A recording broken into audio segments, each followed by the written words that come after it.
Hi, hello, welcome back.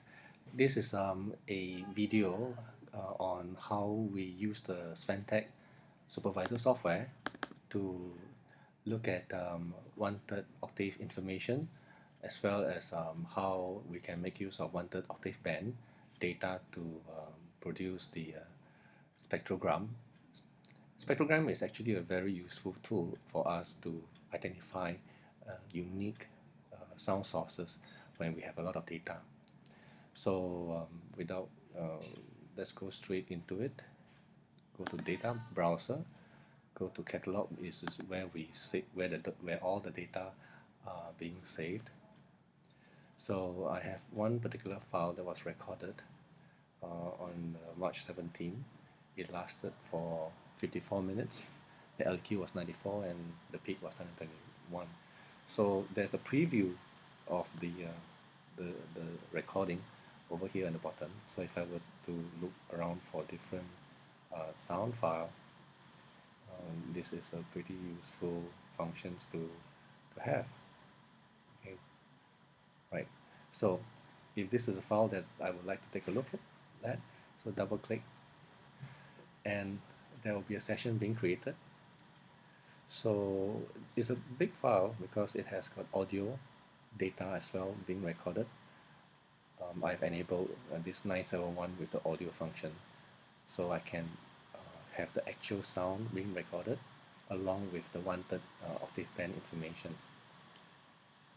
Some functions cannot be aggregated with current aggregate levels and will not be visible. Well, what this means is that previously I have been using another template, and the display for the log interval was set differently. So that one can be resolved shortly. Because there is two logger results file here, one logger results and two logger results.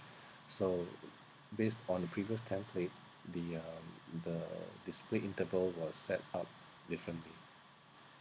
So let's give it a little bit of time. Right, that's fine. Okay. Now I have session header instruments configuration. As with previous videos, I've demonstrated how we can actually choose what we want to show, so I will not go through that again.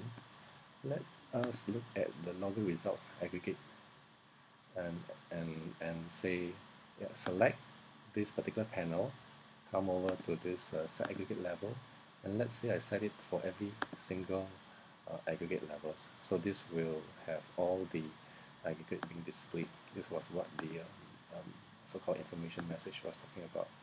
So come over here, set it up. Right. Now look at this graph here. We have a lot of information. If I were to click on this button to open up, there's just a massive amount of information because I have the time history being recorded, and then I have the summary result being recorded, and a lot of information is being displayed as well as the exceedance level. Now if I select here and turn off all the summary result, well, the graph looks a little bit more reasonable. This bar on top here is actually a time scale, so we can go this back and forth because I'm displaying every logging interval. That's why there's a wide so-called like so-called information. So let's open up this one as well, and again we have just a lot of information here. There's too much information, I think. Right. So if I were to click on that off, so this is a logger result, and then this in the table form, this is a logger result in terms of the graphical form. Now what I wanted to show, to have the spectrogram appear, I need to actually add a panel which is logger wanted. So double click on logger wanted octave, and I will have this panel appearing. Let me expand this panel, and this is the spectrogram form. So when I click on the spectrogram form, it will appear the spectrogram. Now because currently the auto scale is enabled, when I so-called move from the different time zone, the color actually changes. If you notice on the scale here on the right hand side, it changes to sort of give a range, a contrast to different sound pressure level. As pressure level goes up and come down, um, it would try its best to show the color in terms of something that is provides more contrast. But this will not allow me to identify specific so-called events. So I'll turn off the auto scale function, and the moment I turn off the auto scale function, it's just whole patch of green stuff, which is not what we it's not useful for us. So what I can do, I can come over to this scale on the right hand side here and click and drag.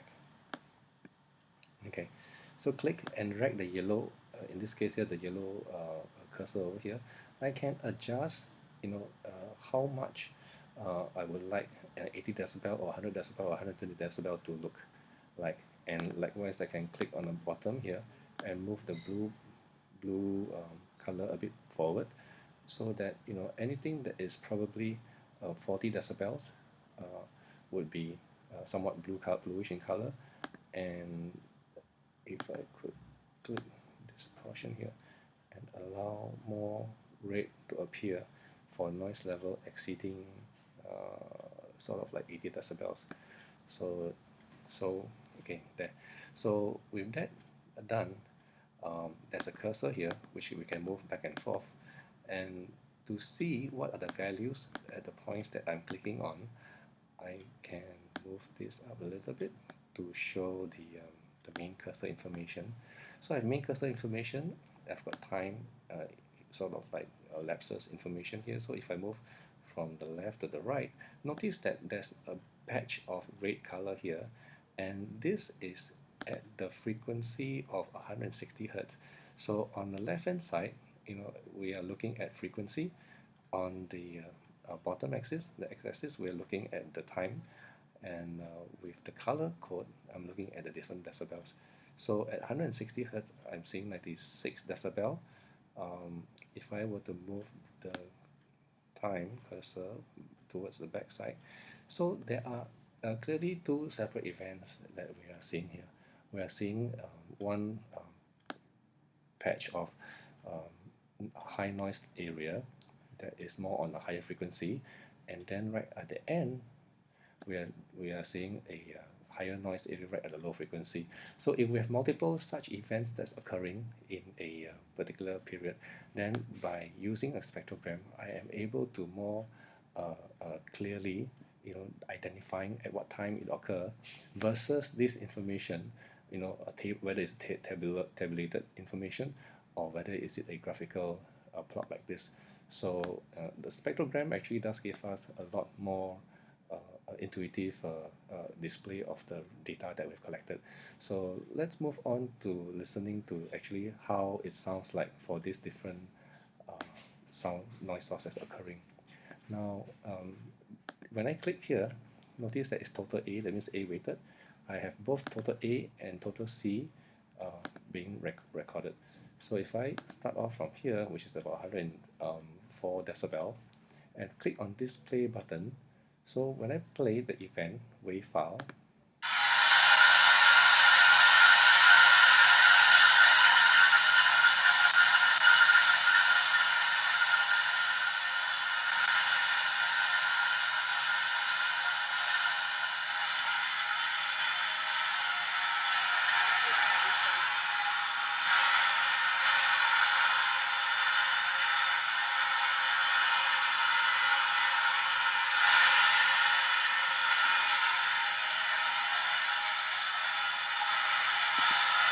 now if I were to move on to the part whereby it's of a lower frequency, then I have a separate file here, and I play it.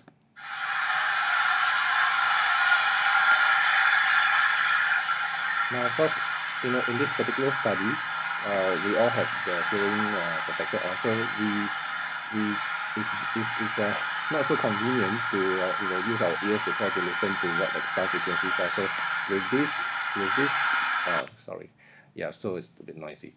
Well, this is a very simple way to try to identify try to extract useful information from this table over here. And since I'm at it, I should probably create a template for this one. Let's call this template Spectrogram. Save template. Okay, close. And to remove this session, I can delete the session. It doesn't really delete the information. It just remove this session from the report. Thank you for watching.